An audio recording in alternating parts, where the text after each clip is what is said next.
few years back, I remember talking to a student, and I said, in a few chapters, we'll talk about some theories.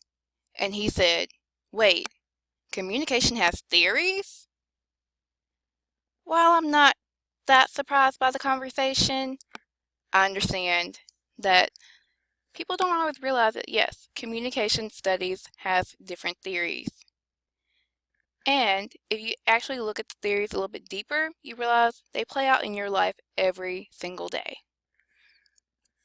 In this video, we'll talk about 3 common interpersonal theories: uncertainty reduction theory, social penetration theory, and dialectical theory, which is really a theory about push and pull in relationships. So let's get started looking at the first one, uncertainty reduction theory. Like the name suggests, we as human beings like to reduce uncertainty. Yes, this theory is just that simple.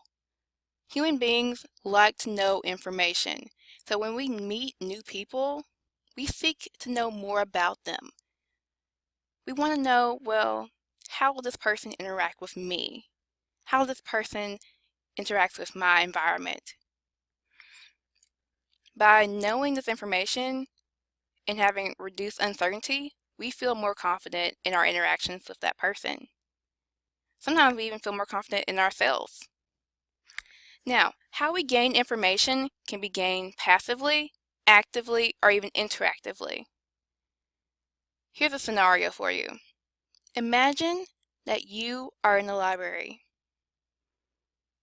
All of a sudden, you see a tall, red-headed woman walk in. To reduce your uncertainty, you start to look at her. You start to gain information passively by looking at the books that she has around her, observing her clothing, trying to get an idea of, well, maybe she's a hipster, or maybe she's kind of a preppy kid. Oh wow, she has a lot of books. Maybe she's really smart, or maybe she has to study for a big test. This is all information that you start to gain passively. To do a more active way of gaining information, you may realize, I think I know this person. My friend may have her in class. So you start to ask your friend, hey, can you tell me more about that tall redhead over there? The information that you gain from your conversation will be actively gained. Or you can even take it a step further and do it interactively. Walking up to the tall redhead and saying, hi, my name is, fill in the blank, and saying, what's your name? And having a conversation directly with the tall redhead to learn more about who she is and maybe find out how she's connected to you in some way. So that sums up uncertainty reduction theory. But there are more theories, like social penetration theory. And I always love to explain social penetration theory by making it relate to Shrek. There's a very famous line in the movie Shrek where Shrek says, ogres are like onions because we have layers. Well, just like ogres and just like onions, people also have layers.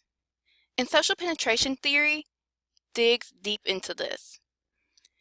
It's really saying that disclosure increases as a relationship develops. We're more likely to share personal information about ourselves the more we know someone. I know, that probably sounds very common sense, but that's what this theory really starts to dive in deep to. Now there's breadth versus depth. Breadth really thinks about how wide of an area we talk about. So in the beginning, we may talk about our favorite colors, favorite foods, and it's just a lot of different types of information. But we don't really go deep. Not in the beginning. But as we develop the relationship a little bit more, get to befriend that person, get to feel confident in who this person is and how they relate to you, then you go deeper. It goes from that peripheral layer, which is the outside layer where you share the things that you don't really care too much about someone knowing, such as your favorite color and favorite food. And goes deeper to your intermediate layers. Maybe you share a childhood story. Maybe you share some experiences that weren't so positive. And then those central layers, where you start talking about maybe the core of who you are, your deepest beliefs, maybe those deep dark secrets, things that you don't really readily share with people. So again, as you can see, social penetration theory reminds us that we're just like onions. We have these layers that we pull back slowly. And if you watch this self-disclosure video I said, be careful of how you self-disclose. Think about it. If you cut to an onion really, really quickly, you could cry, right? So be aware to slowly pull back those layers. Now, social penetration isn't the only theory that I consider fun or interesting. I also think about relational dialectics theory. It's this push-pull dynamic that we have in relationships. Two researchers, Baxter and Montgomery, came up with this theory. They said that in every single relationship, there are contrary tendencies. These are opposing values of pushing and pulling that we feel as individuals and feel the outside of the relationship as well. One of those dialectics is autonomy versus connection. This picture shows it perfectly. Autonomy, being our own person and feeling like we can stand on our own 2 feet, and then there's connection, wanting to feel close to that person, to feel like we're a part of a unit. When this is experienced as an individual, we kind of have to balance that, yes, I care about you and I want to spend time with you and I want to feel connected to you because that's great. But then there are also times where I need my me time. I need to be my own person. I don't need to be a us. Now, as a couple or a pair, you may realize that outsiders also have this idea of, hey, you two want to be your own unique unit, to have this autonomy, but we also want you to feel connected to the larger group. So maybe your friends say, come on out and hang out with us on a group date, and you say no. That may be autonomy versus connection at play. There's also the dialectic of openness versus closedness. Again, this has to deal with self-disclosure. Looking at the picture, you see that yes, sometimes as individuals, we just want to share information. We want to feel open. But other times, we want to have our privacy too and not share too much. This can be felt as a couple or a pair because you have these things you want other people to know about your relationship. You may have friends who always post their relationship status like, oh, I'm in the best relationship ever with the best, most wonderful person. But then there are also things they want to keep private that they're not going to share. Or you say, oh, how was your date last night? I'd rather keep it a secret. So you kind of see that balance of sharing versus not sharing. And then lastly, there's novelty versus predictability. In this dynamic, individuals want excitement. They want that new, just out-of-the-box thing. That's novelty. But you also want predictability. In the beginning of a relationship, you're going to realize very early everything's new. Everything's quite exciting. But you slowly also want to be able to predict that person's behavior.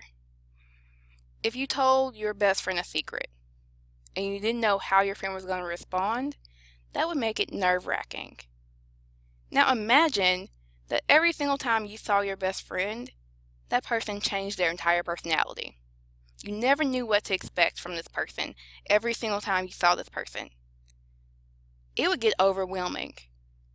So that's how novelty and predictability show up in an individual. But also be aware that when it comes down to a couple or a pair, outsiders may have some expectations, saying, well, you've guys been dating for 2 years now. You should be doing this. That's the predictable route. But the pair may not always want to fit that same mold. I had a friend and she and her wife went off and eloped. And I thought, no. I needed you to be predictable. I needed you to let me know you were going to go get married, not go do something novel and exciting and elope. So that was definitely a novelty predictability issue there. So again, you see that these theories that we have in communication are really just practical life unfolding, and researchers have come up with these concepts of realizing how they play out. We've seen that through uncertainty reduction theory, we've seen it in social penetration theory, and we've seen it in our relational dialectics theory.